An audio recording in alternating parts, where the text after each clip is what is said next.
नमस्कार दोस्तों, स्वागत है शीर्षक पर तक के इस एपिसोड में। मैं हूं आपके साथ जितेंद्र कुमार।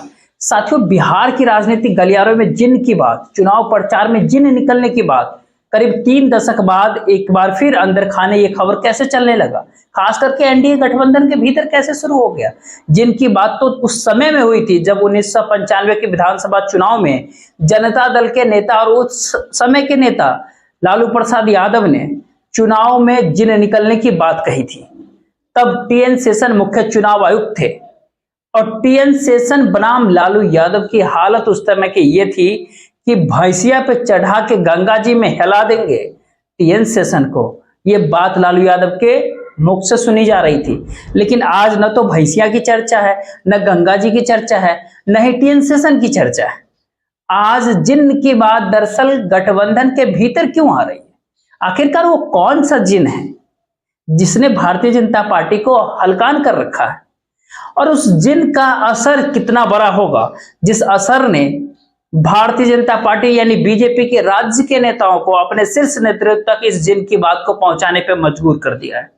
प्रधानमंत्री राजभवन में रुके, बिहार के राजभवन में, पटना के राजभवन में रुके, बिहार भाजपा मुख्यालय भी पहुंचे, साथ ही साथ सुशील मोदी के घर भी पहुंचे, मोतिहारी और महाराजगंज भी गए। नीतीश कुमार उनके साथ नहीं थे, लेकिन प्रधानमंत्री गए। लेकिन जब नरेंद्र मोदी जगह जगह जा रहे हैं और नीचे से जो फीडबैक मिल रहा है, और उस फीडबैक में जो जिन की बात सामने आ रही है, उस जिन के ऊपर प्रधानमंत्री नरेंद्र मोदी भारतीय जनता पार्टी के लोग की अगर माने, अंदरूनी खबरों को अगर माने, तो गलती दिल्ली की है। तो शक पकाएगा इस दौर में कौन? बिहार भाजपा के नेता कभी नहीं चाह रहे थे कि 28 जनवरी को बिहार में जो नया एनडीए गठबंधन बिहार बना, वो एनडीए गठबंधन फिर से बिहार में। लेकिन दिल्ली का लोगों का जोर था, गठबंधन बना, और जब वो गठबंधन बन गया तो उस गठबंधन के साथ जिनने भी अपना असर दिखाना शुरू कर दिया। ऐसा असर 2024 के लोकसभा चुनाव में कि तमाम तरह के ओजागुनी जो भी है उस जिन को पकड़ने में नाकाम रहे। और नाकाम इसलिए भी है क्योंकि जिन का पता तो सबको है, लेकिन पकड़ने की ताकत किसी में नहीं है। पकड़ने की ताकत इसलिए भी नहीं है क्योंकि जिनकी पकड़ने की बात तो छोड़ दीजिए, पकड़ में आने के पहले ही जिन बड़ा खेल कर जाता है। जी हाँ, दरअसल बिहार की राजनीतिक गलियारों में भारतीय जनता पार्टी के नेताओं से अगर माइक हटा के बात करें, कैमरा के पीछे बात करें, तो निजी तौर पे साफ साफ कहते हैं कि बड़े बड़े लोगों की पगड़ी इस बार 2024 के लोकसभा चुनाव में खुलने की उम्मीद बिहार में नहीं दिखाई दे रहा है। पगड़ी खुलेगी या नहीं खुलेगी, इससे बड़ा सवाल यह है कि भारतीय जनता पार्टी का साथ कितना सीटें आएंगी पिछले बार के मुकाबले। क्या खाता उस सीटों पे खुलेगी? भारतीय जनता पार्टी के भीतर जहां पे कांग्रेस पार्टी ने टिकट वितरण में गलती की, अर्थात ये कहे कि खाता अगर खुलेगा तो कांग्रेस पार्टी की गलतियों की वजह से खुलेगा। भारतीय जनता पार्टी की सांगठनिक ताकत, एनडीए गठबंधन की सांगठनिक ताकत से बिहार में ज्यादा सीटें नहीं मिल रही है। ये हालात दरअसल इसलिए बने हैं बिहार में क्योंकि जिसे तुर्क के एक्का समझा गया था, वो तुर्क के एक्के से ज्यादा तुर्क का दुक्का निकल करके सामने आ गया। जी हाँ, बिहार की राजनीतिक में कहते हैं ना, डबल क्रॉस किए जाने की बात कही जा रही है। और डबल क्रॉस की बात इस बार इसलिए सामने आ रही है क्योंकि जिसे स्वस्थ सहयोगी मानकर लाया गया कैमरे के सामने, तो 4000 सांसद देने की बात उस सहयोगी दल के नेता कर रहे थे। लेकिन उस सहयोगी दल के मतदाता, उनके कोर वोटर और उनके सहयोगी दल के कार्यकर्ता चुनाव में जो खेल खेल रहे हैं, वो खेल कहां पर नहीं दिखा? औरंगाबाद में भी दिखा, तो नवादा में भी दिखा, जहां जहां भाजपा लोजपा लड़े सब जगह दिखा। जमुई में भी दिखा, तो अररिया में भी दिखा, खगड़िया में दिखा, तो राजीपुर में दिखा। जहां भी ढूंढेंगे, हर रेस के भीतर, हर रूप में, हर दौर में उसका दर्शन हो जाएगा।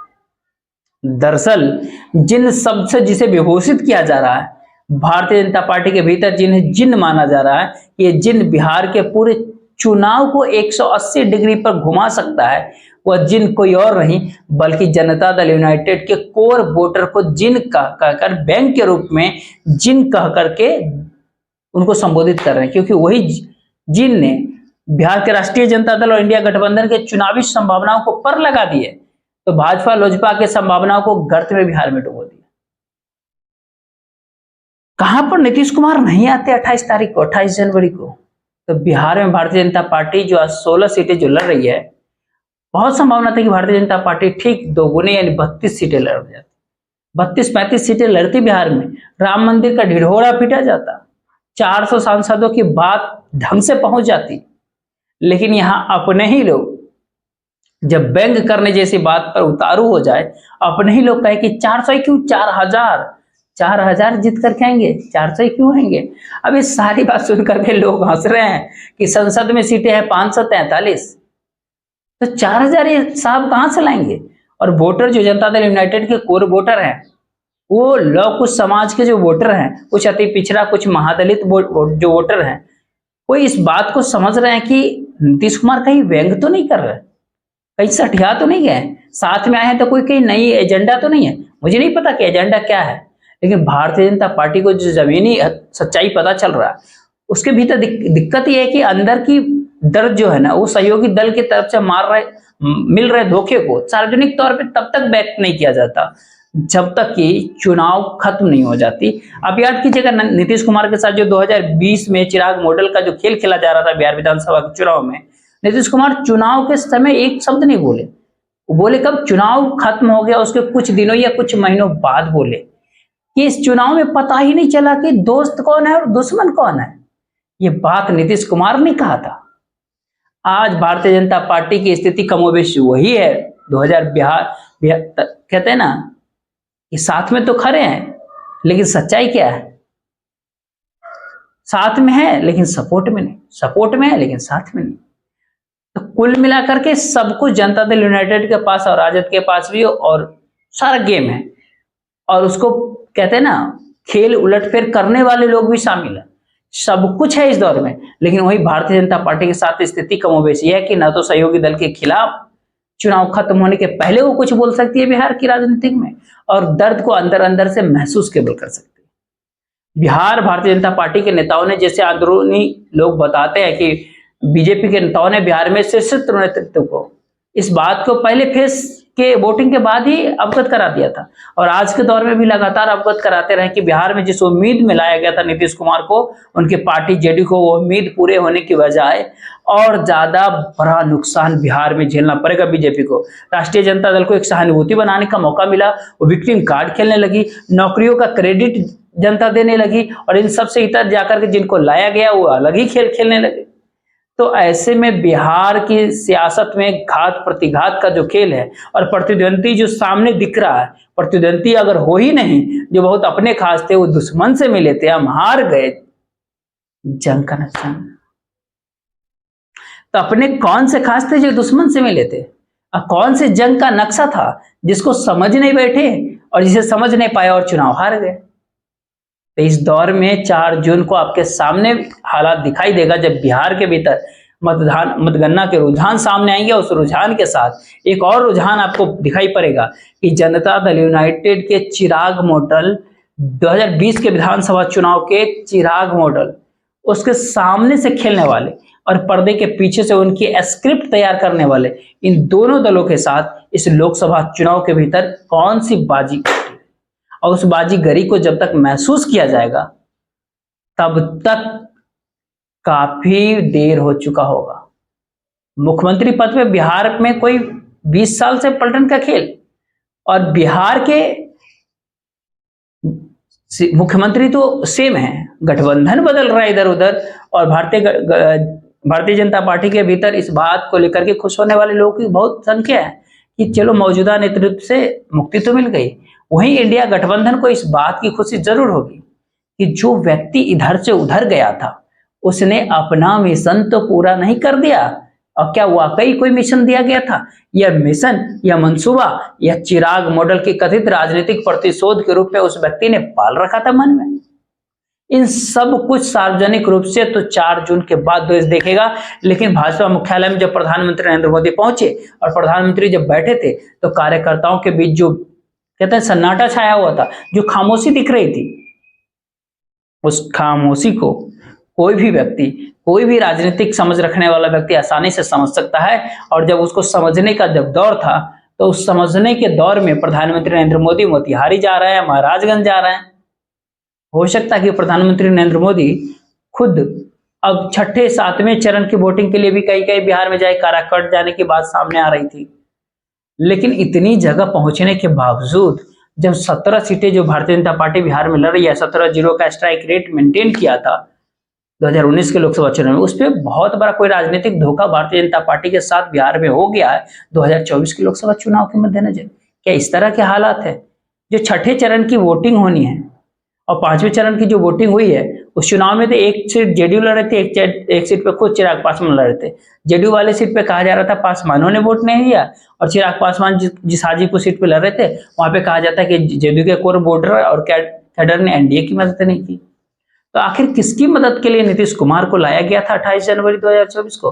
भारतीय जनता पार्टी की जो 3 सीटें, पांचवें चरण की वोटिंग की जो बात कर रहे हैं, जो 3 सीटें थी, मधुबनी में अली अशरफ फातमी की बढ़त बताई जाती है, और सबको ये बात पता है कि इलेक्शन को पोलराइज करने में, ध्रुवीकरण करा करके चुनाव लड़ने पे भारतीय जनता पार्टी इस भारत देश में इस कदर महारत रखती है, जैसे उसकी एक्सपर्टीज है, विशेषज्ञता है, उसका कोई कहना ही नहीं है। इसके बावजूद राष्ट्रीय जनता दल का अल्पसंख्यक उम्मीदवार यदि चुनाव जीतने की उम्मीद में उस परिस्थिति में पहुंच रहा है, तो क्या जेडीयू के कोर वोटर के बिना सहमति का हो रहा है?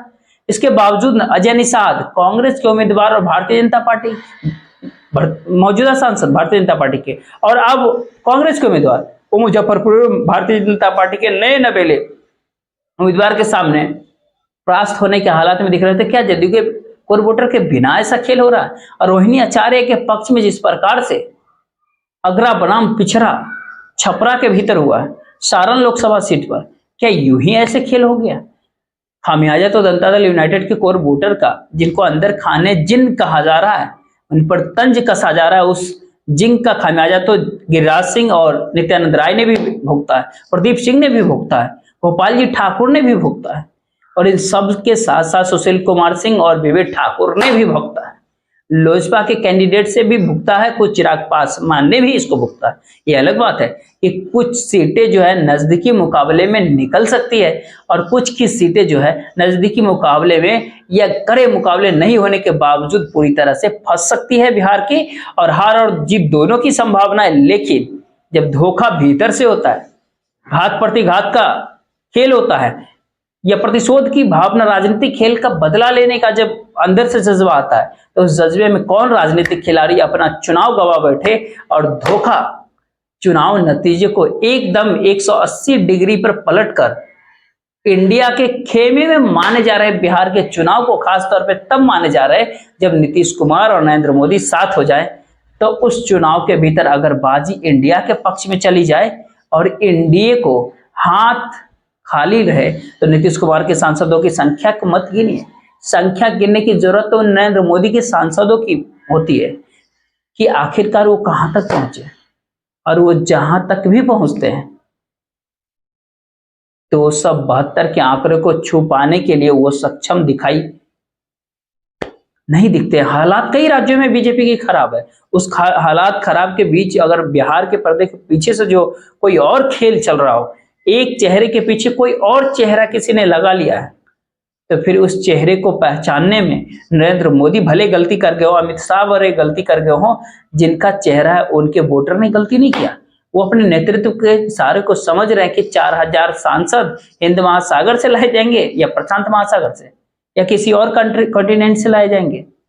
फिलहाल भारत के भीतर तो ऐसा कुछ नहीं हो सकता, क्योंकि वो 272 लाने भरी लाले पड़ेगा। 272 अगर पार हो जाए तो गंगा नहाने जैसी स्थिति होगी बीजेपी के लिए।